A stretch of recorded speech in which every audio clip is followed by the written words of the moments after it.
Hey, Sarah here, and a common thing that comes up when people are buying and selling homes are what things get left with the home when the seller leaves, and what things do the buyers get with their purchase contract. And so I wanted to just break this down quickly for you.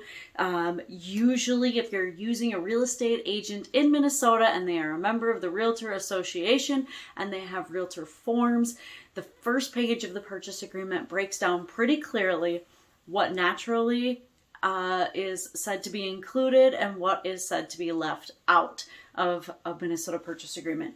Now, every year they update that. So this is, 2020 going into 2021, what the current terms say. As things like smart homes evolve, right, these things change a little bit. But let's just talk about an overview of it so that you know. We always say if it's screwed down or nailed in, it's got to stay with the property as a rule of thumb. And so let's go into detail about that a little bit. So built-in appliances, your dishwasher, if it is screwed into the cabinet to keep it in place, that stays. If it's one of those ones that rolls across the kitchen, that goes. That is a freestanding appliance. If you have planted gardens and shrubs and trees and all these things around your property as a homeowner, all those bulbs, even if they are your grandma's tulip bulbs, stay unless they're specifically excluded. If you are a seller who has, massive surround sound and movie theater equipment and systems, that's another one. The built-in speakers will stay. The mounts for the TVs and the speakers will stay, but the actual TV on the mount or the actual speaker on the mount can go. So that is sometimes a gray area there, and we always want to clarify that and not just rely on the purchase agreement. If you have a security system, those are almost always screwed in or nailed down with the house, so they stay. And then you have to transfer all of the passwords to the buyer. And if the buyer wants to reenact that security service, that would be on them. A lot of times now that includes like exterior mounted cameras, Ring doorbells, those kind of things. So keep in mind that all of that will stay with the house, and the seller has to provide access details for those systems to the buyer. I elaborated that here a little bit with smart home systems. So a lot of times there are things that operate smart lights and other automation throughout the house. And again, all of those things stay unless it's like your little Alexa dot that you just unplug and take with you. And we'll, as a seller, provide instructions to a buyer. And as a buyer, we'll make sure to write those things in the purchase agreement so that we're very clear with the seller and the expectations. There's a lot of new agents or agents that aren't tech savvy in the market, and really it's better to just clarify and make sure you get things right with them. Any window treatments, window coverings, all of those things stay with the house. A lot of times curtains and blinds and those things are custom fitted, so they stay. If you have sentimental balances from grandma and you're the seller, you're going to want to write those out and exclude them. Underground fencing, that's another one that sometimes gets a little bit hot.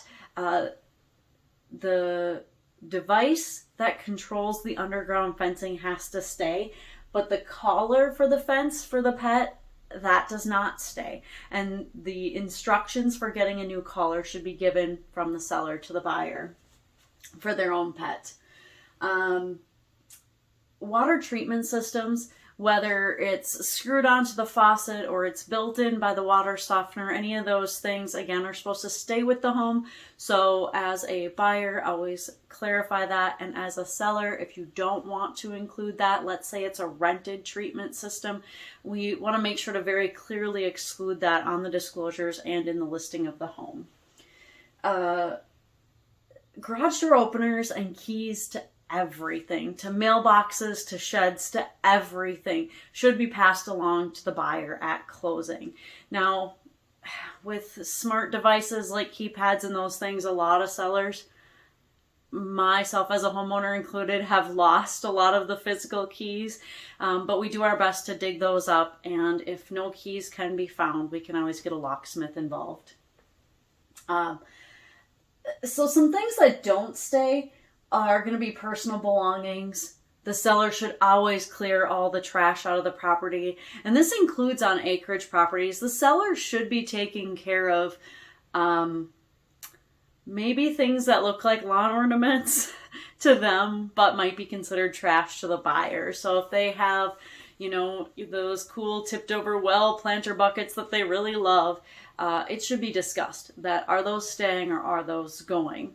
You know, big wagon wheel yard decorations. Just I've seen so much, particularly on acreage properties, where the seller thought it was all kind of things that made the property what it was, and they left it, and then the buyer thought it was junk and wanted it removed, or the buyer thought that all of these items gave the property character, and all these, you know, maybe pots in the garden or standing gnomes, whatever they might have been, were part of the ambiance, and then the seller took them all down. So a lot of that really needs to be discussed as well, especially when it comes to outbuildings. You know, shelving that's built in stays, but workbenches don't always stay. So it's kind of a discussion that should be had. You know, we talked about a fireplace, or we didn't talk about a fireplace, but we should have talked about the fireplace screens down here. If you have a wood burning fireplace and there's a protective screen in the front of it, that needs to stay. However, none of the fireplace pokers or cleaners or any of those things would stay. So again, write it down and clarify. Internet modems will go, but all the wiring and the lines up to them stay, unless, of course, it's free-floating wiring. Any freestanding appliances, we kind of talked about that with the rolling dishwasher, but most fridges are freestanding. The confusion comes in most often with like beer and wine fridges, things that are tucked under counters. So be sure to clarify those when you make your offer or receive an offer.